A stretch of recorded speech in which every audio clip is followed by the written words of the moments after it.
चलो भाई ठीक है।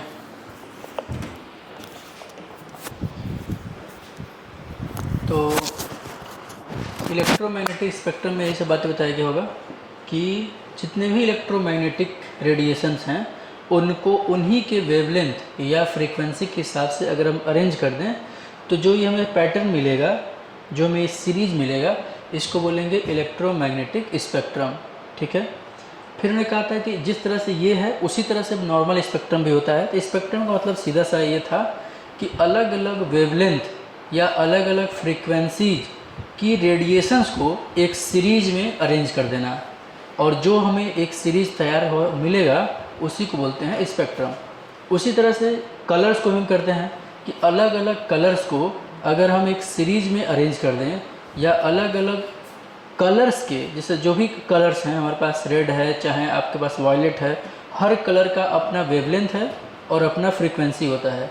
तो या तो उनकी फ्रीक्वेंसी के हिसाब से अरेंज किया जाए या वेवलेंथ के हिसाब से अरेंज किया जाए, या कलर डिफरेंट कलर्स को अगर हम अरेंज करें तो भी एक्चुअल में जो सीरीज मिलेगा उसको क्या बोलेंगे हम लोग? स्पेक्ट्रम। ठीक है, 20 कर दो।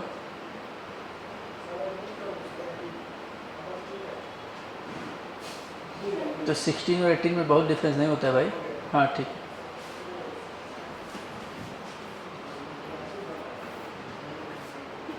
चलो भाई, यही बोल रहा है, नहीं रहने दो, बैठो आप नीचे। हाँ वही बैठो, वहीं बैठे थे तो क्यों से भाग गए हो? कोई नहीं, 3 लोग बैठ सकते हैं, बैठो उधर। जिसको बहुत गर्मी लग रहा है वहीं बैठो नीचे तुम लोग। ठीक है भाई। तो और क्या बताए थे? तो ये तो हो गया हमारा नॉर्मल स्पेक्ट्रम। फिर मैंने बताया था 2 टाइप्स का स्पेक्ट्रम है, एक है इमिशन स्पेक्ट्रम और एक एब्जॉर्प्शन स्पेक्ट्रम। तो इमिशन कैसे होता है, एब्जॉर्प्शन कैसे, ये बता दिया था। तो इमिशन का मतलब ये है कि जब भी एनर्जी निकाली जाए, तो जब भी एनर्जी निकलेगा तो रेडिएशन के फॉर्म में निकलता है किसी भी ऑब्जेक्ट से। तो उस केस में जो रेडिएशंस निकाले जा रहे हैं अलग अलग वेवलेंथ और अलग अलग फ्रीक्वेंसी के होते हैं। अब उन्हीं अलग अलग डिफरेंट फ्रीक्वेंसीज या डिफरेंट वेवलेंथ का जो रेडिएशंस है उनका एक पैटर्न बना दो आप, कि इस फ्रीक्वेंसी का पहले निकला, फिर उस फ्रीक्वेंसी का, फिर इस फ्रीक्वेंसी का, तो लाइन से आप उसको अरेंज कर दीजिए। तो वो जो पैटर्न मिलेगा वो इमिशन स्पेक्ट्रम हो जाएगा। इसी के जस्ट उल्टा जब एब्जॉर्ब कर रहा होगा तब का एक पैटर्न बना देंगे तो एब्जॉर्प्शन स्पेक्ट्रम हो जाएगा। ठीक है भाई। पानी क्यों गिर रहा है इसमें से? ये लीक कर रहा है क्या? तुमने बताया नहीं क्या ऑफिस में इसको? कल आए थे सब इसी और इसको सही करा दिया गया होता।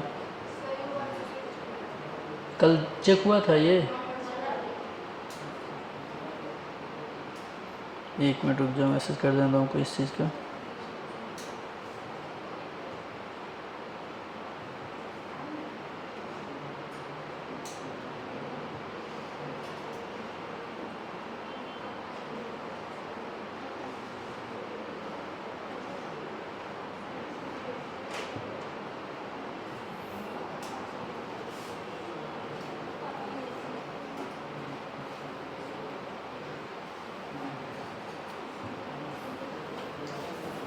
ठीक है चलिए भाई, तो ये सब बातें हो गई थी हम लोग की। आज इसी को थोड़ा सा, अब जो इसमें जो टाइप था, वैरायटी था, उसको देख लेते हैं हम लोग कौन कौन सा वैरायटी था। तो जिसमें हम लोग बता चुके थे कॉन्टिन्यूस, लाइन और बैंड। तो देखो आपसे जो पूछा जाएगा मेनली यही पूछा जाता है, कॉन्टिन्यूस वाला और लाइन वाला। बैंड वाला बहुत रेयर पूछा जाता है, बट ये है कि ठीक है दिया है तो बैंड वाला ही बात कर लेंगे हम लोग। ठीक है, तो चलिए बात करेंगे कॉन्टिन्यूस स्पेक्ट्रम। ये भी तो शायद कल बता दिया था, कॉन्टिन्यूस स्पेक्ट्रम तो बता दिया था, यही है। तो इमिशन कंटिन्यूस स्पेक्ट्रम या सिर्फ कंटिन्यूस स्पेक्ट्रम की अगर बात करें तो क्या होता है ये सुन लो। ये हमने शायद कल बता भी था कि अगर वाइट लाइट को हम पास करें कहाँ से, तो ये हमारे पास वाइट लाइट है, नॉर्मल जो सनलाइट होती है वो प्रिज्म से जब पास करेंगे तो प्रिज्म की खासियत ये होती है कि ये अगर डिफरेंट वेवलेंथ को कंटेन कर रहा है, मतलब कई वेवलेंथ को कंटेन कर रहा होगा अगर ये लाइट, तो वो सारे वेवलेंथ जो डिफरेंट वेवलेंथ हैं वो सब अलग अलग एंगल पे मुड़ जाते हैं। और ये खासियत होती है वाइट लाइट के अंदर। वाइट लाइट के अंदर क्या होता है कि 7 तरह के कलर मर्ज होकर के वाइट लाइट बनती है। तो ये जो सातों तरह के जो कलर हैं, अब इनके पास अपना अपना वेवलेंथ अलग अलग है, अपना अपना फ्रीक्वेंसी अलग अलग है। तो होता ये है कि जैसे ये प्रिज्म से पास होता है तो डिफरेंट डिफरेंट वेवलेंथ होने की वजह से ये जो टर्न करता है, जो टर्निंग होती है लाइट्स की या ये कह सकते हो रेडिएशंस की, ये डिफरेंट डिफरेंट एंगल पर टर्न हो जाते हैं। तो होता ये है कि ये हमको स्प्लिट होता हुआ दिखाई देता है कि पहले ये सिंगल लाइट दिख रहा था, सिंगल कलर दिख रहा था, कलर क्या मतलब सिंगल दिख रहा था, और अब ये ऐसे दिख रहा है कि ये कई पार्ट में टूट गया है। ठीक है भाई। तो ऐसा इसीलिए होता है क्योंकि प्रिज्म जो होता है डिफरेंट डिफरेंट वेवलेंथ की रेडिएशन को डिफरेंट डिफरेंट एंगल पर मोड़ता है। जैसे यहाँ पे अगर हम देखें वायलेट को तो ये अलग एंगल पर मुड़ा हुआ है, रेड को देखें तो वो अलग एंगल पर मुड़ा हुआ है। तो कहने का मतलब ये है कि ये एक पूरा ये जो सीरीज आपको दिखता हो मिल रहा है, ये इसीलिए मिल रहा है क्योंकि इन सब के पास अलग अलग वेवलेंथ है। तो डिफरेंट डिफरेंट वेवलेंथ की वजह से ये डिफरेंट डिफरेंट एंगल पर मुड़ते हैं और इससे आपको एक कलर का पूरा पैटर्न मिल जाता है। और ये सारे कलर आपस में एक दूसरे के साथ मर्ज रहते हैं। कैसे रहते हैं भाई? मर्ज रहते हैं। इस वजह से ये हमको पूरा का पूरा कंटिन्यूअस दिखाई देता है। और कंटिन्यूअस दिखाई देगा तो फिर क्या होगा भाई? अगर ये कंटिन्यूअस दिखाई देगा तो फिर हम इसको क्या नाम लेके बोलेंगे? तब हम इसको बोलते हैं कंटिन्यूअस स्पेक्ट्रम। ठीक है भाई, समझ पा रहे हो भाई? तो ये जो कलर है हमारा, ये दूसरे वाले कलर में मर्ज हो रहा है, ये तीसरे में मर्ज हो रहा है, ये चौथे में। इस तरह से सारे कलर एक दूसरे में मर्ज होते हुए दिख रहे हैं, कोई सेपरेट नहीं दिख रहा है। और जब मर्ज होते हुए रहेंगे, जब कोई गैपिंग नहीं दिखाई देगी, मतलब एक कलर फिर दूसरा कलर, तीसरा चौथा पांचवा, इस तरह से कलर हैं, कोई गैप नहीं दिखाई दे रहा है। तो इस तरह से कलर का अगर एक आपको पैटर्न दिखाई दे रहा हो तो इसको बोलते हैं हम लोग कंटिन्यूअस स्पेक्ट्रम। क्या नाम देंगे इसको? Continuous spectrum. ठीक है भाई। इससे बहुत कुछ ऐसा नहीं था कि जो आपको ना समझ में आए। ठीक है, ये सब बातें हमने कल बता दिया था। चलो आगे बढ़ते हैं। आगे बात करेंगे लाइन स्पेक्ट्रम के बारे में, ये थोड़ा समझेंगे भाई। तो पहली चीज़ ये समझो, ये वाला जो सीरीज आपको मिलता है ये कब मिलता है? जब वाइट लाइट को पास करते हैं प्रिज्म से, तब। अब आ जाओ इसको, इमिशन लाइन स्पेक्ट्रम। ये क्या कहानी कह रहा है तो उसको सुनो। इसमें थोड़ा सा पहले जैसी चीज़ें नहीं है, जैसे हम लोग पहले वाला जो बताए हैं उस तरह से नहीं है, तो इसको थोड़ा सा एक बार पॉइंट टू पॉइंट समझाना पड़ेगा तो ये ज़्यादा सही रहेगा। तो देखो इसमें क्या कह रहा है। सबसे पहली बात ये कह रहा है कि यहाँ पे हमने क्या लिया है कि when an atomic gas is raised in incidence source. अच्छा ये बताओ ये क्या मतलब है? एटॉमिक गैस को इंसिडेंस सोर्स से अगर हम सब्जेक्ट कर रहे हो तो इसका क्या मतलब है? अच्छा बताओ, ये तुम पढ़े हो कि अगर हम ज़्यादा एनर्जी दे रहे हो किसी एटम को तो एटम के अंदर का जो इलेक्ट्रॉन होता है वो एक्साइटेड मोड में चला जाता है। अभी शायद कल क्लास में बता रहे थे हम कि अगर कोई पहली ऑर्बिट में इलेक्ट्रॉन बैठा है तो मैं उसको एनर्जी दूंगा तो कहाँ जाएगा? सेकेंड ऑर्बिट में। और एनर्जी देंगे तो थर्ड में जाएगा, और एनर्जी देंगे तो फोर्थ में जाएगा। तो एक्चुअल में कहने का मतलब ये कि पूरे एटम को अगर आप एनर्जी दे रहे हैं, किसी पर्टिकुलर इलेक्ट्रॉन को नहीं दे रहे हैं, एटम को एनर्जी दे रहे हैं, तो उसमें जितने इलेक्ट्रॉन हैं वो सब एक्साइटेड मोड में आ जाते हैं। मतलब सब अपनी ऑर्बिट छोड़ छोड़ के कहाँ भागने लगते हैं? ऊपर की तरफ भागने लगते हैं। वही सब बातें हैं। ठीक है, तब इसको समझाते हैं, थोड़ा देख सुन लो। कह रहा है when an atom is raised in incidence source और subjected to electrical excitation it first absorb energy, ये बात बता चुका हूँ मैं, and give it out radiation. बाद में कैसे रेडिएशन के फॉर्म में निकालता भी है। On examination this radiation through spectroscope a spectrum is obtained which have well defined lines each corresponding to the definite wavelength. These lines are separated from each other by dark space. This type of emission is called emission line spectrum. कुल मिला के कुछ बहुत खास नहीं इसमें है point. हाँ, जो मैंने बोला है वही सब बातें हैं, बस सुन लो थोड़ा सा।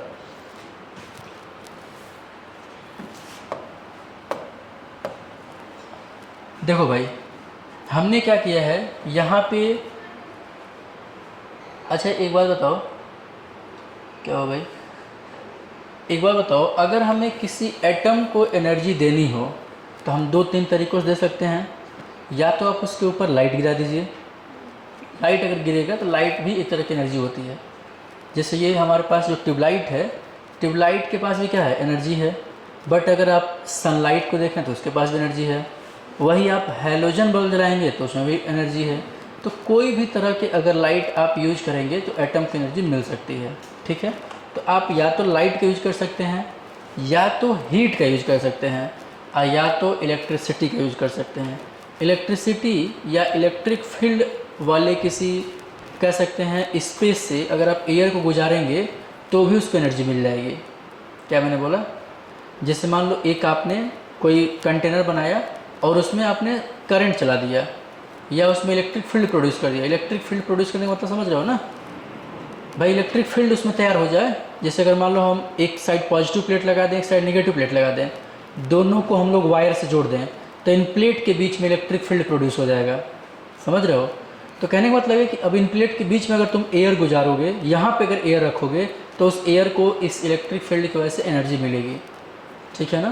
तो कई सारे तरीके हैं, या तो इलेक्ट्रिक फील्ड लगा करके हम एनर्जी दे सकते हैं, लाइट के थ्रू दे सकते हैं, हीट के थ्रू दे सकते हैं, तरीका बहुत सारा है। अब आप जो उसमें उचित समझना वो यूज कर सकते हो। खैर यहाँ पे इन्होंने लाइट का यूज किया है।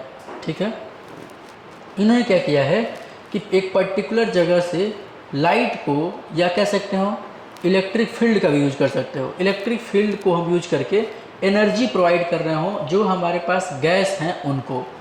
जैसे मान लो हमने एक कंटेनर में गैस भरा और उस गैस को हम एनर्जी देना चाहते हैं, गैस के मॉलिक्यूल को एनर्जी देना चाहते हैं, तो एनर्जी आप तो लाइट के हिसाब से दे सकते हो या इलेक्ट्रिक फील्ड लगा कर दे सकते हो। तो इससे होगा क्या, ये समझो। होगा ये कि जैसे यहाँ पे एक पॉइंट ये बोला था, कहाँ गया, हाँ ये देखो, ये पॉइंट मैं तुम्हें तो बता भी चुका हूँ कि पहले ये एनर्जी क्या करेगा, एब्जॉर्ब करता है और फिर ये एनर्जी निकालता है in the form of radiation. But in दोनों केस में जब एनर्जी एब्जॉर्ब करता है और जब एनर्जी निकालता है, इन दोनों में गैप थोड़ा हो जाता है। होगा ही, सिंपल सी बात है कि भाई कोई एटम अगर नीचे से ऊपर जा रहा है तो तुरंत ऊपर से नीचे में नहीं आ जाएगा। मतलब नीचे से ऊपर जाने में जो एब्जॉर्ब करेगा एनर्जी और जो ऊपर से नीचे आने में जो एनर्जी निकालेगा, इन दोनों रेडिएशन में कहीं ना कहीं गैपिंग बनेगी। तो थोड़ा समझो इसको, क्या करें इसका। ठीक है, दूसरा बना दे, क्या जगह ही नहीं है इसमें। ठीक है, इसे देखो काम चला देते हैं, अलग फिगर बनाएंगे तो टाइम ख़राब करेगा। ठीक है, सुनो भाई, हमने क्या किया, कोई एक एटॉमिक गैस लिया, क्या लिया है, एटॉमिक गैस लिया, इस पे हमने क्या किया है, किसी सोर्स से एनर्जी दे दिया। तो गैस के साथ खासियत ये होती है, ध्यान सुनना, गैस के जो मॉलिक्यूल होते हैं, जैसे मान लो हाइड्रोजन है या जैसे मान लो नाइट्रोजन है, अगर हम इसको एनर्जी देंगे तो क्या होता है, टूटता है। पहले ये टूट जाएगा, तो जैसे ये एटॉमिक फॉर्म में टूटेगा और जब ये एटम फॉर्म में आएगा तब ये उस एनर्जी का यूज करता है इलेक्ट्रॉन को एक्साइटेड मोड में ले जाने के लिए। ध्यान सुनो मेरी बात, जब तक ये बॉन्डेड फॉर्म में रहेगा, मतलब बॉन्ड बनाए रहेगा, तब तक इसके इलेक्ट्रॉन एक्साइटेड मोड में जनरली नहीं जाते हैं। तो पहले क्या करता है, खुद को तोड़ता है। खुद को तोड़ लेगा तो हाइड्रोजन एटम की बात करें तो ये हो गया न्यूक्लियस और ये हो गया इसका एक इलेक्ट्रॉन। तो ये मान लीजिए इलेक्ट्रॉन है, तो पहले हाइड्रोजन खुद को तोड़ा एटम फॉर्म में और अब इसका इलेक्ट्रॉन है। अब इसके पास जो एनर्जी आएगी, अब इस एनर्जी को ये रिसीव करके मतलब किसी भी ऑर्बिट में जा सकता है। अब या तो चाहे तो सेकंड में जाए, चाहे तो थर्ड में जाए, या तो फोर्थ में जाए, किसी भी ऑर्बिट में भी जंप कर सकता है। तो जैसे हमने एनर्जी दिया तो वो एनर्जी इतना ज़्यादा था कि ये पहले टूटा और टूटने के बाद से अब ये इलेक्ट्रॉन जंप करके मान लेते हैं हायर किसी ऑर्बिट में चला गया। इसके ऊपर वाले में भी जा सकता है और ऊपर भी जा सकता है। तो हमने बस अभी यहाँ पे बना दिया कि मान लो यहाँ पे आ गया। ठीक है भाई, अब यहाँ पे होगा ये कि इलेक्ट्रॉन वहाँ तक तो चला गया, अब ये रिटर्न आएगा, मतलब एनर्जी पा करके ये ऊपर गया। अब जब इसको रिटर्न आने की बारी आएगी तो ये रिटर्न कुछ कैसे आ सकता है, तो देखो तरीके तो कई सारे हैं, लेकिन अगर मैं इसको फॉलो करूं कि भाई यहाँ पहले आया फिर यहाँ से यहाँ आया, तो बताइए इस केस में क्या ये यहाँ पे रेडिएशन निकालेगा, यहाँ पे भी क्या कोई रेडिएशन निकालेगा, बिल्कुल आराम से। और जब ये नीचे से ऊपर जाएगा तो यहाँ पे एनर्जी क्या करेगा, एब्जॉर्ब करता है। तो जब नीचे से ऊपर जाएगा तो एब्जॉर्ब करेगा, और ऊपर से नीचे जब आएगा तो रिलीज़ करेगा। तो अभी मैं यहाँ बात कर रहा हूँ इमिशन की। तो इमिशन में बस ये वाला ध्यान रखो, ये हरा वाला छोड़ दो। तो ये नीचे से ऊपर तो चला गया, अब ऊपर से नीचे जब आ रहा है तो ये यहाँ पे रेडिएशन इमिट किया और फिर रेडिएशन यहाँ इमिट किया, दो रेडिएशन इमिट किया भाई। अब ऐसा भी हो सकता है कि और ऊपर से आता नीचे तो एक और रेडिएशन इमिट करता।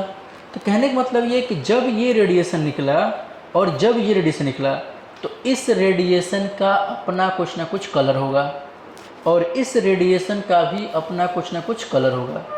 लेकिन ये जो दोनों रेडिएशन निकले हैं, इन दोनों के बीच में गैप हो जाता है। ऐसा नहीं कि सट से ये निकला और अगले सेकंड ये निकल गया, ऐसा नहीं होगा। दोनों रेडिएशन के इमिट होने में गैप मिल जाता है। मतलब एक निकलेगा, अब यहाँ से इस ऑर्बिट से यहाँ इस ऑर्बिट में आया तो यहाँ पे कुछ देर रुकेगा, कुछ 2 4 10 सेकंड 1 2 मिनट रुकेगा। उसके बाद से फिर ये अपना अगला ट्रांजिशन करता है, मतलब फिर ऊपर से मतलब यहाँ से यहाँ आता है। तो सोच के देखो कि एक रेडिएशन यहाँ निकला, एक रेडिएशन यहाँ निकला, तो यहाँ पे एक कलर बनेगा कि नहीं बनेगा? अरे भाई कोई रेडिएशन निकालेगा तो उसका अपना कुछ कलर होगा, और फिर वहाँ कुछ देर रुका क्योंकि ऑर्बिट में रुकेगा ही कुछ तो कुछ, और फिर वहाँ से फिर जब नीचे जाएगा तो फिर एक कलर निकाला। तो ये दो कलर जो आपको देखने को मिल रहा है, इन दोनों के बीच में क्या आ जाएगा आपको? गैप। और जब गैप आ जाएगा तो बस यही बनाता है आपका लाइन स्पेक्ट्रम, ठीक है ना। लाइन स्पेक्ट्रम का मतलब होता है डिसकंटिन्यूअस स्पेक्ट्रम। मतलब ये हुआ कि यहाँ पर कलर्स, जैसे यहाँ पे मैं अगर ऐसे से बना दूँ, जैसे अगर मैं कहूँ कि ये एक कलर है,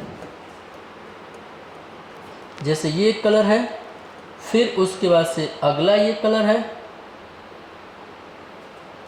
फिर इसके बाद से मैं कहूँ कि फिर ये अगला कलर है भाई।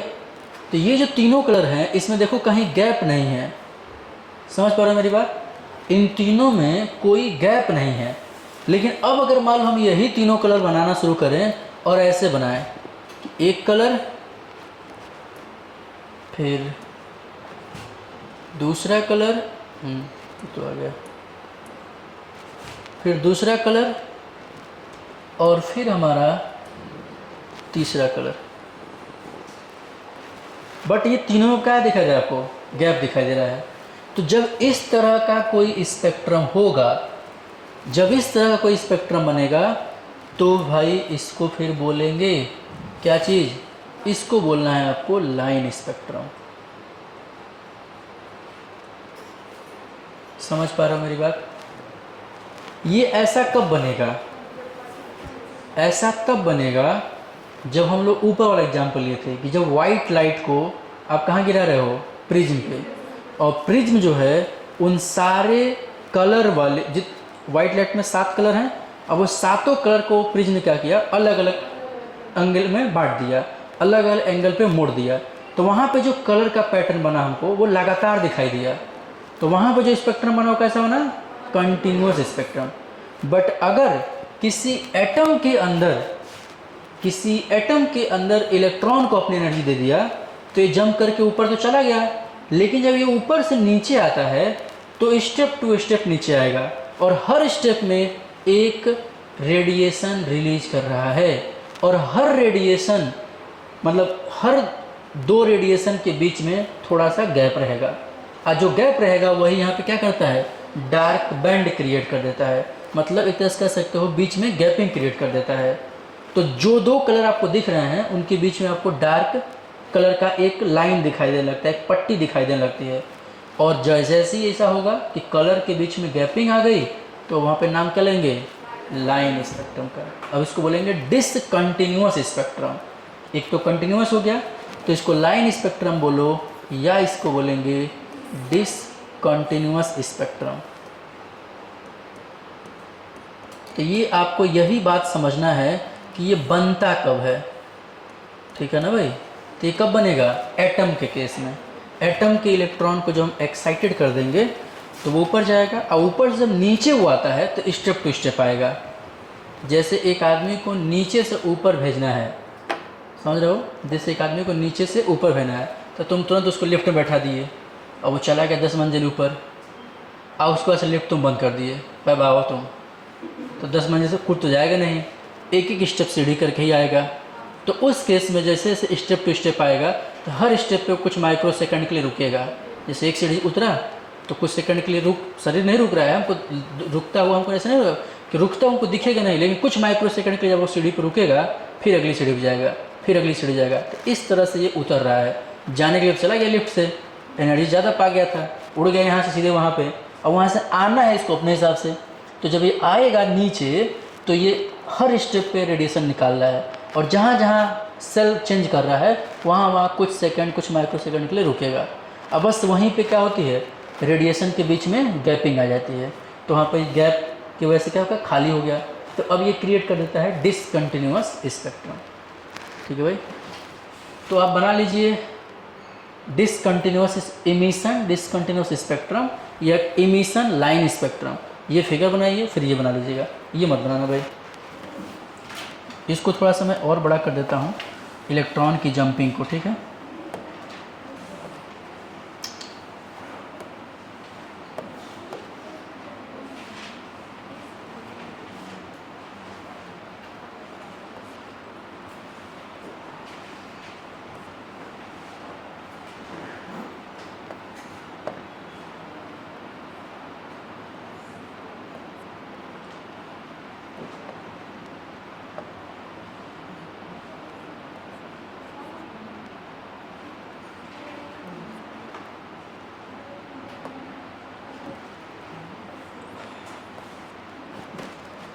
ये फिगर बना लो। ठीक है भाई, और फिर वो ये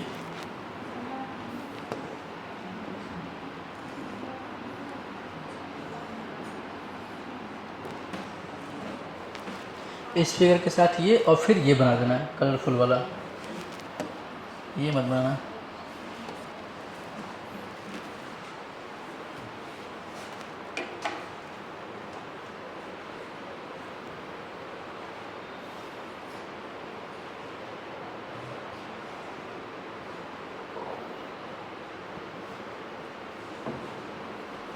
आज तुम लोग फिजिक्स ज़्यादा पढ़ लियो क्या? हम सोचेंगे आज लेट हो गया क्लास, बता रहा देख रहे तुम लोग खुद ही भी निकल रहे हो। टाइमिंग तुम लोग को पता है क्लास के क्या कैसे है? 11:20 से तुम्हारी क्लास स्टार्ट हो रही है, ठीक है, और 12:40 तक जाएगी क्लास पहली। फिर दूसरी जो क्लास होगी वो 12:40 से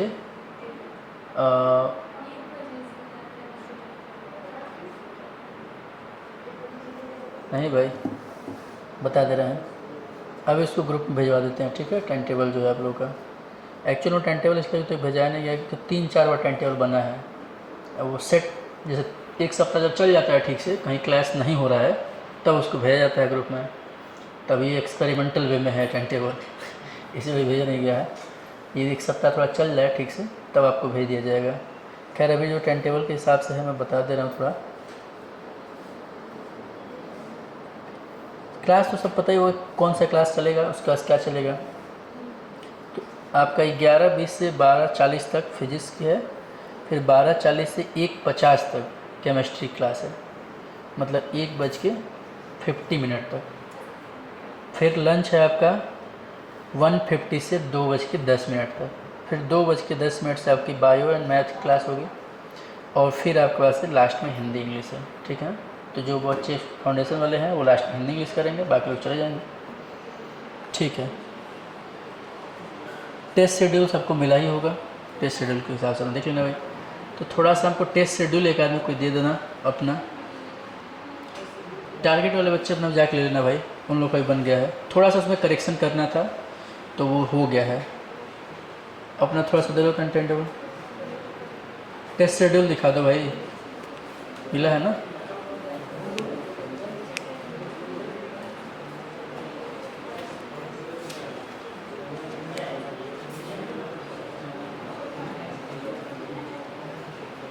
किसी के पास नहीं है क्या? अरे तुम लोग कैसे, तुम्हें मिला नहीं है, तुम लिए नहीं हो, तो जिनको नहीं मिला है जाके मांग लेना। ठीक है, तो हम लोग का जो अगला है टेस्ट कब है, 8 अगस्त को है भाई, और उसमें है पीरियोडिक टेबल। मतलब अभी तक इसको हमको ख़त्म करना चाहिए। रेडॉक्स तो हमने करा दिया है भाई, जनरल केमिस्ट्री हो ही गया है, बेसिक। एटॉमिक चल रहा है, अब एटॉमिक अभी तक ख़त्म हो जाना चाहिए। एक्चुअल में ये थोड़ा सा छुट्टी लंबा हो गया है, ये गड़बड़ कर दिया है, तभी तक ये ख़त्म हो गया होता और पीरियोडिक शुरू हो गया होता। चलो ठीक है, तो अगला हमारा टारगेट है इसको ख़त्म करना और पीरियोडिक शुरू करना। चलो थोड़ा जब अब इसको फास्ट करते हैं थोड़ा। ये समझ में आ गया भाई, हटा दें इसको। चलिए अब देखो, जिस तरह से लाइन स्पेक्ट्रम है ना, लाइन स्पेक्ट्रम में जैसे अभी मैंने आपको गैपिंग करके दिखा दिया है, अब यही बैंड स्पेक्ट्रम में होता ये है कि बैंड बन जाता है, मतलब गैपिंग ज़्यादा हो जाती है। जैसे इसको देखो, यहाँ भी सब कुछ वैसे ही है, यहाँ भी सब कुछ वैसे ही है। जैसे देखो, जो हमने बातें बताया है वही सब यहाँ भी है। हाँ, बस यहाँ पे अंतर एक ही चीज़ का है कि यहाँ पे जो गैपिंग है दो कलर के बीच में, वो थोड़ी सी नहीं होती है, वो ज़्यादा हो जाती है। तो जो मैं आपको बनाया हूँ, कहाँ गया, ऐसे बना रहे थे ना हम लोग, देखो जैसे ये एक कलर हो गया, ये एक कलर हो गया, फिर दूसरा कलर हो गया, फिर तीसरा कलर हो गया। तो इसमें जो गैपिंग है आपको ये ज़्यादा देखने को मिलेगी, मतलब कलर का बैंड भी ज़्यादा आपको देखने को मिलेगा, मतलब कलर की थिकनेस भी ज़्यादा है, और इसमें जो गैपिंग है वो भी ज़्यादा आपको दिखाई देगी। मतलब ऐसे लगेगा कि ब्लैक कलर का आपको एक बैंड दिखाई दे रहा है। अब इसके वाले फिगर में जो ऊपर वाला फिगर बनाया होगा आपने, वो शायद गैपिंग आपने ज़्यादा कर दिया है, बट कोई नहीं, आप ये बात समझना कि जितना मोटा आपको कलर का बैंड दिख रहा है उतना ही मोटा आपको डार्क बैंड भी दिखाई देगा। फिर कलर, फिर डार्क बैंड, फिर कलर, मतलब जो थिकनेस आपको कलर बैंड का दिखाई देगा, कलर का थिकनेस दिखाई देगा, उतना ही जो डार्क कलर के बैंड बनेंगे उनका भी थिकनेस होगा। बस इतना ही अंतर है, ठीक है भाई। तो जब ऐसा पैटर्न दिखाई दे तो भाई डिसकंटिन्यूअस ये भी है, बस ये है कि यहाँ पे थिकनेस जो है कलर के बराबर हो गया है, तो इस केस में इसको बैंड स्पेक्ट्रम बोल देते हैं, ठीक है भाई। अब ये जहाँ जहाँ बनेगा इस तरह का वहाँ पे बैंड बोलना, जहाँ पे हल्का गैप रहेगा, जैसे अभी इतना गैप न रहे, थोड़ा कम गैप रहे बट गैप रहे, तो वहाँ पे लाइन बोलना, और जहाँ पे गैप न रहे वहाँ पे क्या बोलेंगे, कंटिन्यूअस, ठीक है भाई। स्पेक्ट्रम में तीनों समझा दिया। बाकी आपके पास नोट्स है, एक बार जाइएगा, जो जो कथा कहानी लिखा है पढ़ लीजिएगा। अगर कोई बात नहीं समझ में आएगा तो आप पूछ लेना भाई, ठीक है। सारा ये हो गया। अब फिगर में 4 जगह वही बात 4 बार लिखा है, अब वही चीज़ समझाया है। एब्जॉर्प्शन इमिशन इसे मैं शुरू में बता दिया था, अब उसी में एब्जॉर्प्शन पे टाइप बताया है, ठीक है ना भाई। बस इसमें जो जो एग्जाम्पल दिए होंगे कहाँ पे समझाया है ये बस सुन, थोड़ा सा याद रखना। जैसे यहाँ पे ये कहाँ पे हम समझाए हैं इसको, एटम्स में, उसको कहाँ समझाया है, वाइट लाइट में। तो ये बस आपको याद रखना है कि कहाँ पे कौन सा एग्जाम्पल लगाना है आपको, ठीक है भाई। तो स्पेक्ट्रम में हमें लग रहा कि अब और कुछ बात करना चाहिए। चले भाई, अब जो यहाँ पे क्वेश्चन आपसे जो पूछा जाता है स्पेक्ट्रम से रिलेटेड, ये जो पोथा पत्र आपने देखा है यहाँ से क्वेश्चन नहीं आता है, वो बस समझने के लिए था। जो क्वेश्चन आपसे पूछा जाएगा, चाहे जेईई का हो चाहे नीट का हो, वो यहाँ से बनता है। ये इम्पॉर्टेंट टॉपिक है स्पेक्ट्रम का, मतलब एक तरह से कहा जाए तो कंपटीशन के हिसाब से देखा जाए तो ये आपको अच्छे से आना चाहिए। अब यही समझना है भाई, तो आ जाओ इस पर बात करते हैं। ध्यान सुनेंगे भाई, और बहुत अच्छे से सुनना, थोड़ा सा भी इधर उधर हुआ तो एक भी पल्ले पड़ेगा नहीं। अब बहुत मतलब क्रिटिकल चीज़ें हैं इसमें, मैं क्रिटिकल नहीं, मतलब है तो ईजी, बट अगर छूट गया 5-10 मिनट शुरू का तुम्हें, तो फिर समझ में नहीं आएगा तुम्हें, ठीक है ना। तो एकदम बहुत अच्छे सुनना। देखिए, तो हम बात करेंगे यहाँ पे बोर्स एटॉमिक मॉडल में ही हम बात कर रहे हैं। ये सारा किस में देख रहे हैं, बोर्स एटॉमिक मॉडल में। तो उनका कहना ये है कि कुछ ज़्यादा ही मोटा हो गया, तो जो हमारा हाइड्रोजन है इस पे बात इन्होंने करा है, हाइड्रोजन लाइन स्पेक्ट्रम या हाइड्रोजन स्पेक्ट्रम। तो देखो, अभी मैं समझाया हूँ कि एटम का स्पेक्ट्रम कैसा बनेगा। अरे एटम वाला बताया था, एटम में इलेक्ट्रॉन ऊपर गया, पहले ऊपर गया फिर नीचे आया आराम से, तो कैसा स्पेक्ट्रम बना रहा था, लाइन या डिसकंटिन्यूस बना रहा था? कंटिन्यूस तो बनाया नहीं था। तो एटम्स जनरली डिसकंटिन्यूस या लाइन स्पेक्ट्रम बनाते हैं, तो हाइड्रोजन भी वैसे बनाएगा। तो हाइड्रोजन का लाइन स्पेक्ट्रम बोल दो या हाइड्रोजन स्पेक्ट्रम बोल दो, एटम्स लाइन स्पेक्ट्रम ही बनाएंगे, एटम्स डिसकंटिन्यूस स्पेक्ट्रम ही बनाएंगे। तो हाइड्रोजन का डिसकंटिन्यूस स्पेक्ट्रम बोलो या सिंपल सा हाइड्रोजन स्पेक्ट्रम बोल दो।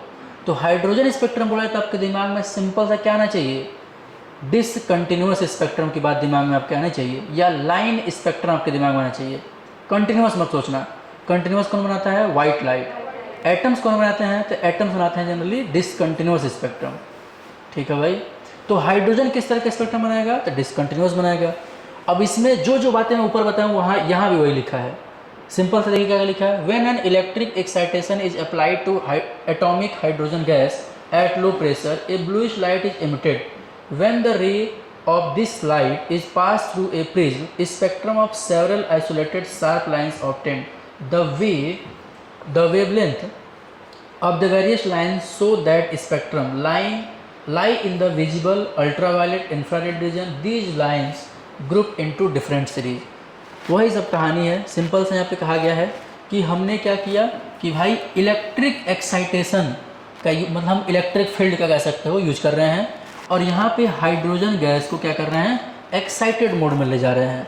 तो एक्साइटेड मोड में ले जाओगे तो क्या होगा भाई? इलेक्ट्रॉन ऊपर जाएगा, ऊपर से जब वो नीचे आएगा तो रेडिएशन इमिट करेगा, और जो रेडिएशन इमिट करेगा वो रेडिएशन बिलोंग करती हैं कहाँ से? तो आपके विजिबल रीजन से बिलोंग करेंगी, अल्ट्रावायलेट रीजन से बिलोंग करेंगी, इंफ्रारेड रीजन से बिलोंग करेंगी। और यही जो स्पेक्ट्रम ये रेडिएशंस हैं उन्हीं के सीरीज को हम लोग यहाँ बोलेंगे हाइड्रोजन स्पेक्ट्रम। फिर सुनो मैं क्या बोला, हमने हाइड्रोजन एटम लिया, गैस लिया, उसके ऊपर इलेक्ट्रिक फील्ड अप्लाई कर दिया, तो उसके एटम्स क्या हो जाएंगे? एक्साइटेड मोड में चले जाएंगे। एटम एक्साइटेड मोड में जाने का मतलब क्या हुआ? इलेक्ट्रॉन एक्साइटेड मोड में जाएगा। इलेक्ट्रॉन एक्साइटेड मोड में जाने का मतलब क्या हुआ? इलेक्ट्रॉन नीचे से ऊपर जाएगा, और जब वो ऊपर से नीचे आएगा तो अलग अलग रेडिएशन को इमिट करेगा। अब ये जो रेडिएशन ये इमिट कर रहा है ये कहाँ मैच करता है? इसका वेवलेंथ कहाँ मैच करेगा? तो इसका वेवलेंथ मैच करता है विजिबल रीजन में, अल्ट्रावायलेट रीजन में, या इंफ्रारेड रीजन मैच करेगा। तो उसकी जो फ्रीक्वेंसी है या वेवलेंथ है वो इन रीजन से मैच करती है। अच्छा, ये कहाँ पे हमने पढ़ा है? इलेक्ट्रोमैग्नेटिक रेडिएशन में। हमने इलेक्ट्रोमैग्नेटिक रेडिएशन में बताया था कि हर अलग अलग रेडिएशन का अलग अलग वेवलेंथ है। जैसे मैंने बताया था रेडियो वेव का वेवलेंथ सबसे ज़्यादा होता था, वेवलेंथ ज़्यादा होता था, फ्रीक्वेंसी कम होती थी। वहीं बताया गया था अल्ट्रावायलेट रेज का वेवलेंथ रेडियो से ज़्यादा होता है। बताया गया था वेवलेंथ कम होता है अल्ट्रावायलेट का, फ्रीक्वेंसी ज़्यादा होता है, और रेडियो वेव का वेवलेंथ ज़्यादा होता है, फ्रीक्वेंसी कम होता है। समझ रहे हो मेरी बात? तो जो जहाँ मैच कर रहा है तो इससे जो रेडिएशंस निकल रही हैं वो इन तीन रीजन से मैच कर रही हैं। मतलब यहाँ के वेवलेंथ से, यहाँ के वेवलेंथ से, यहाँ के वेवलेंथ से, मतलब एक तरह से कह सकते हो यही वाली रेडिएशन होगी। तो हाइड्रोजन से निकलने वाली जो रेडिएशन है वो यहाँ पे मैच कर रही हैं। अब इन्हीं के ग्रुप को हम मैच करा के ये जो रेडिएशन निकल रही इनको सबको इकट्ठे हम क्या बोल देते हैं? हाइड्रोजन स्पेक्ट्रम बोल देंगे। ठीक है भाई। अब ये सब कथा कहानी हो गया। अब इस पे आ जाओ जो आपको मेनली समझना है, जहाँ से क्वेश्चन आपको करना है। तो देखिए भाई, आपको बता दें, देखो हाइड्रोजन में कहने के लिए तो एक ही सेल है, कहने के लिए तो एक ही सेल है, लेकिन हाइड्रोजन का इलेक्ट्रॉन जब एक्साइटेड मोड में जाएगा तो वो कहाँ जाएगा? कहीं भी जा सकता है। कितने सेल हो सकते हैं किसी एटम में? मैक्सिमम, तो किसी एटम में मैक्सिमम हम लोग 7 सेल तक पढ़ते हैं। कितने सेल तक? 7 सेल तक। मतलब हम आपको बता दें कि ये हमारा हाइड्रोजन का न्यूक्लियस है। हाइड्रोजन का पहला सेल, ये दूसरा सेल, ये तीसरा सेल, ये चौथा सेल, ये पांचवा सेल, ये छठवां सेल, ये सातवां सेल। अब हाइड्रोजन के अंदर खासियत ये है कि उसके पास एक ही इलेक्ट्रॉन है, तो मजबूरी है कि वो यहीं तक है ही है, तो हम लोग जनरली यहीं तक दिखाते ही हैं। बट ऐसा नहीं है कि उसके पास सेल नहीं है, ये इलेक्ट्रॉन जहाँ चला जाएगा वही सेल हो जाएगा। सेल का मतलब ये है कि इलेक्ट्रॉन जहाँ मूव कर रहा है, घूम रहा है, वही सेल हो गया। अब इलेक्ट्रॉन एकदम न्यूक्लियस के बहुत जस्ट पास घूम रहा है, तो इसका मतलब पहले सेल में है। अब इलेक्ट्रॉन को एनर्जी तुम दे दोगे ज़्यादा तो ये उड़ के भाग जाएगा यहाँ पे, तो ये कहाँ चला गया, 7th सेल में चला गया। तो इलेक्ट्रॉन को एनर्जी देने के बाद वो कहाँ जाकर रुकेगा कोई ठीक नहीं है। हो सकता है तीसरे में रुके, हो सकता है चौथे में रुके, हो सकता है छठवें में रुके, हो सकता है 7वें में रुके, तो कहीं भी जाकर रुक सकता है। तो यहाँ तक की तो बात हमको नहीं करनी है कि कहाँ जा रहा है, इसमें नहीं मतलब है, कहाँ आ रहा है इससे मतलब है। समझ रहे हो भाई? तो सुनते हैं अब इस पर। तो अगर कोई भी इलेक्ट्रॉन, ध्यान सुनिएगा, अब मैं जो ये बनाया हूँ ये वही है। ये पहला सेल है, ये दूसरा सेल है, ये तीसरा, ये चौथा, ये पांचवा, ये छठवां और ये 7वां सेल। 7 सेल बना दिया। अब मान लीजिए कोई इलेक्ट्रॉन उड़ के भाग गया है 7वें सेल में। अब ये 7वें से, अब इसका मन है ना भाई कैसे चलेंगे हम। अब यहाँ से मेरे ऊपर है कि मुझे 7वें से 6वें पे चलना है, फिर 5वें पे चलना है, फिर चौथे पे चलना है, फिर तीसरे पे, फिर पहले पे। ऐसे हमारे हिसाब से कि हम चाहें तो एक एक स्टेप चलें। अब मान लो कोई खुखा टाइप का आदमी तो 7वें से सीधे टप जाएगा पहले में। जिम्नास्ट टाइप का है कोई, कहा या 7वें मंजिल से सीधे आ जाओ पहले मंजिल पे, तो या तो सीढ़ी पे एक एक स्टेप करते आए, नॉर्मल आदमी से ही आएगा। लेकिन मान लो जैकी चैन टाइप का आदमी है तो 7वें से पहले सीधे टप जाएगा, बाद में भले मुरमुरा जाए वो अलग बात है, लेकिन वो उसके हाथ में कैसे आना है। तो अगर मान लीजिए इलेक्ट्रॉन 7वें से डायरेक्ट पहले में आया तब भी ठीक है। 7वें से, अब इधर छोड़ दो कहानी, ठीक है ना। 7वें से कहाँ गया, पहले में। अब यहाँ पे बात खत्म। अगर मान लो इलेक्ट्रॉन यहाँ से जंप किया था 6वें तक ही पहुँचा था, 7वें में नहीं पहुँचा था, तो हो सकता है कि वो कहाँ जाए, 6वें तक गया अगर मान लो, तो वो 6वें से भी पहले में आ सकता है। तो अब यहाँ बात आपको ये करना है कि आ कहाँ रहा है, ये देखो। क्या देखना है, आ कहाँ रहा है। तो जैसे मान लीजिए इलेक्ट्रॉन 7वें ऑर्बिट से पहले में आया, या 6वें ऑर्बिट से पहले में आया, या 5वें ऑर्बिट से पहले में आया, या चौथे से पहले में आया, या तीसरे से पहले में आया, या दूसरे से पहले में आया। अगर इलेक्ट्रॉन पहली ऑर्बिट में आके गिरेगा, अगर इलेक्ट्रॉन पहली ऑर्बिट में आके गिरेगा तो यहाँ पर, अच्छा एक बात और बताओ, ये तो नहीं समझ लेगा पहले में आना है कहीं से भी आए, तो ये तो 7वें से जब पहले में आएगा तो क्या यहाँ पे ये एनर्जी रिलीज करेगा, रेडिएशन रिलीज करेगा, तो यहाँ पे एक ये रेडिएशन निकालेगा। जब ये 6वें से पहले में आएगा तब भी ये रेडिएशन निकालेगा, बोलो यार। और जब ये 5वें से पहले में आएगा तब भी रेडिएशन निकालेगा, और जब ये चौथे से पहले में आएगा तब भी रेडिएशन निकालेगा, और तीसरे से पहले में आएगा तब भी रेडिएशन, और दूसरे से पहले में आएगा तब भी रेडिएशन। एक ही बना दिया क्या, ठीक है भाई। तो ये किसी भी ऊपर की सेल से अगर नीचे आ रहा है तो रेडिएशन निकालेगा, और यहाँ पे ये जो रेडिएशंस निकलेंगे, इन रेडिएशंस को कलेक्टिवली अब आप इसको, मतलब इसको इकट्ठा करके अब आप लोग देखोगे इसको कि भाई ये जो रेडिएशन यहाँ से निकल रहा है इसका वेवलेंथ, यहाँ से जो निकल रहा है उसका वेवलेंथ, या यहाँ से निकल रहा है उसका वेवलेंथ। अब इन सबको जब मैच कराओगे तो ये मैच करता है आपके अल्ट्रा वायलेट रीजन से। कहाँ से मैच करता है, अल्ट्रा वायलेट रीजन से। अल्ट्रा वायलेट रीजन मैंने बताया होगा कि इस वेवलेंथ से इस वेवलेंथ तक उसके पास है, या इस फ्रीक्वेंसी से इस फ्रीक्वेंसी तक की फ्रीक्वेंसी अगर किसी के पास है तो वो किस में मैच कर जाती है, किस में माना जाता है, अल्ट्रा वायलेट रीजन में। तो वही रेंज यहाँ पे आपको देखने को मिलेगा। तो हम ये मानते हैं कि अगर कोई इलेक्ट्रॉन पहली ऑर्बिट में आके गिर रहा है किसी भी सेल से, अगर कोई इलेक्ट्रॉन किसी भी ऑर्बिट से पहले में गिर रहा है तो हम वहाँ मानेंगे कि वो किस तरह की रेडिएशन से बिलोंग करेगा, किस रीजन से बिलोंग करेगा, अल्ट्रा वायलेट रीजन से, पहला चीज़। और अगर इलेक्ट्रॉन पहली ऑर्बिट में आके गिर रहा है तो ये जो हमारे स्पेक्ट्रम जो हमारा रेडिएशन निकल रहा है, इस पूरे रेडिएशन के ग्रुप को हम बोलेंगे लाइमैन सीरीज। क्या बोलना है भाई, लाइमैन सीरीज। तो अगर आपसे पूछा जाए लाइमैन सीरीज क्या होगा तब क्या बोलोगे, तो भाई लाइमैन सीरीज का मतलब वे रेडिएशंस जो निकलेंगी जब इलेक्ट्रॉन किसी भी ऊपर वाली ऑर्बिट से कहाँ आए, पहली ऑर्बिट में आए, 7वें से पहले में आए, 6वें से पहले में आए, 5वें से पहले में आए, 4थे से पहले में आए, किसी भी ऑर्बिट से अगर पहले में आ रहा है तो यहाँ जो जो रेडिएशंस निकलेंगी उन सारे रेडिएशंस के सीरीज को हम बोलेंगे लाइमन सीरीज। ठीक है भाई। दूसरा चीज़, यहाँ जो रेडिएशंस निकल रहा है इनका वेवलेंथ अगर आप मैच कराएंगे तो ये कहाँ से मैच करता है, अल्ट्रा वायलेट रीजन से। ठीक है भाई, इतने में कोई दिक्कत। अब एक बात और सुन लो भाई, जब भी आपसे ये पूछा जाए, ध्यान सुना मेरी बात, जब भी आपसे ये पूछा जाए कितने नंबर ऑफ लाइंस, लाइन ध्यान सुनना, कितने यहाँ पे, अच्छा एक सुनो, एक सुनो, ये बताओ, यहाँ देखो, अगर आपसे पूछा जाए कितने स्पेक्ट्रल लाइन निकलेंगी, स्पेक्ट्रल लाइन का मतलब ये, जैसे 7वें से पहले में गया तो ये पहला रेडिएशन निकला तो ये फर्स्ट स्पेक्ट्रल लाइन मानी जाएगी। ये पूरा सीरीज क्या है, स्पेक्ट्रम, यही तो स्पेक्ट्रम बोल रहे हैं। स्पेक्ट्रम मतलब क्या बताया था, निकलने वाले रेडिएशन का जो ग्रुप है, जो सीरीज है, वही तो स्पेक्ट्रम था। तो ये बताओ, यहाँ से इलेक्ट्रॉन यहाँ अगर आ रहा है तो ये इतने तरह के रेडिएशन निकाल सकता है, और इन सारे तरह के रेडिएशन को अगर हम ग्रुप कर दें तो ये क्या बोला जाएगा, स्पेक्ट्रम। और इसमें से एक को बोलेंगे स्पेक्ट्रल लाइन।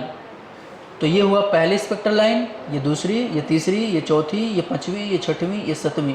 तो इस तरह से आपसे क्वेश्चन पूछा जाता है कि अगर कोई इलेक्ट्रॉन 7th सेल से पहले सेल में आ रहा है तो बताइए, या कोई इलेक्ट्रॉन 7th सेल में है और वो पहले में आने वाला है तो बताइए वो कितनी स्पेक्ट्रल लाइन निकाल सकता है। तो ये आपको आगे फॉर्मूला बताया जाएगा कैसे निकालना है, बट ये निकालने से पहले आपको ये पता होना चाहिए कि किसको हम क्या मानेंगे। जैसे जहाँ पे इलेक्ट्रॉन खड़ा है, इसको थोड़ा सा हटाते हैं, अरे नोट किए हो तुम लोग, अरे यार ऐसा करो तुम लोग पहले नोट कर लो, गया कहाँ, अब तो गया वो,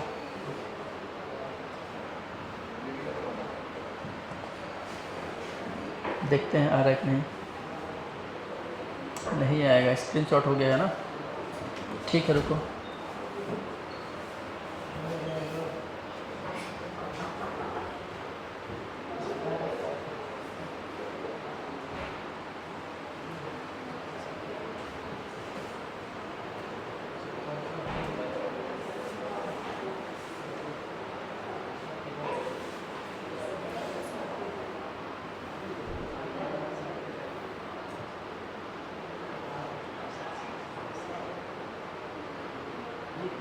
ये तो बायो का हो गया, ये होगा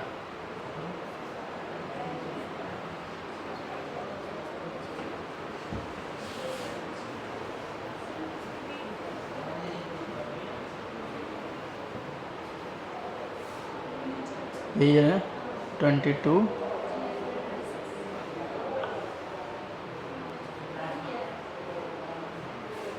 देखते हैं वही बात है, छोड़ो, कौन फर्जी का टाइम खराब करे। क्या हम लोग कर रहे थे, ये भी स्क्रीन, यही स्क्रीनशॉट हुआ था क्या,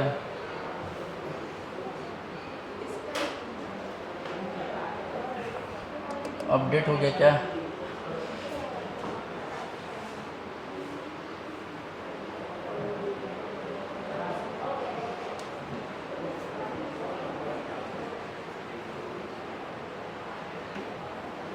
ठीक है, ठीक है। देखो भाई, तो हम ये बोल रहे थे कि हर जगह से जब यहाँ से रेडिएशन निकल रहा है, ये नहीं बता रहे थे भाई, यहाँ से निकलेगा, फिर यहाँ से निकलेगा, फिर यहाँ से निकलेगा, फिर यहाँ से निकलेगा, इस तरह से जहाँ जहाँ से रेडिएशन निकल रहा है इनको हम इकट्ठा क्या बोलते हैं, इसको बोलेंगे स्पेक्ट्रम। और इसमें जो एक एक लाइन है ये बोली जाएगी आपकी स्पेक्ट्रल लाइन। तो यहाँ पे कितनी स्पेक्ट्रल लाइन निकली भाई, 6। देखो तब ध्यान सुनो,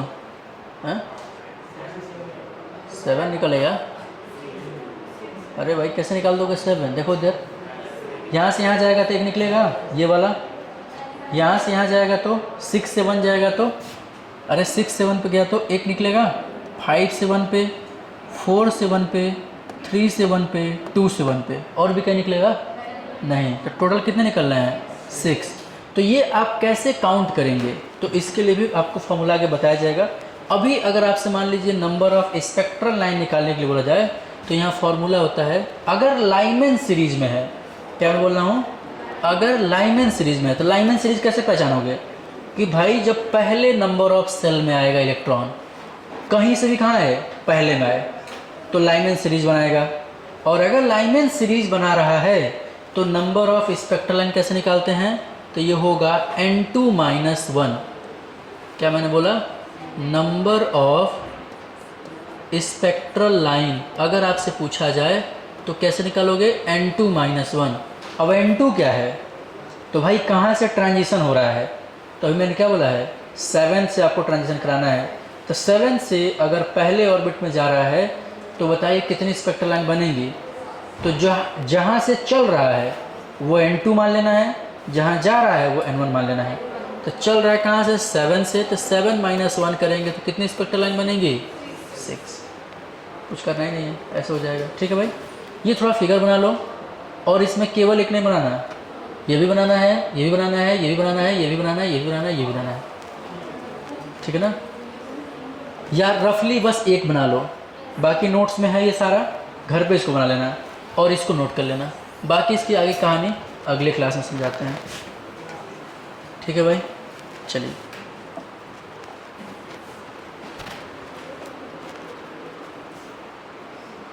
घर गया क्या?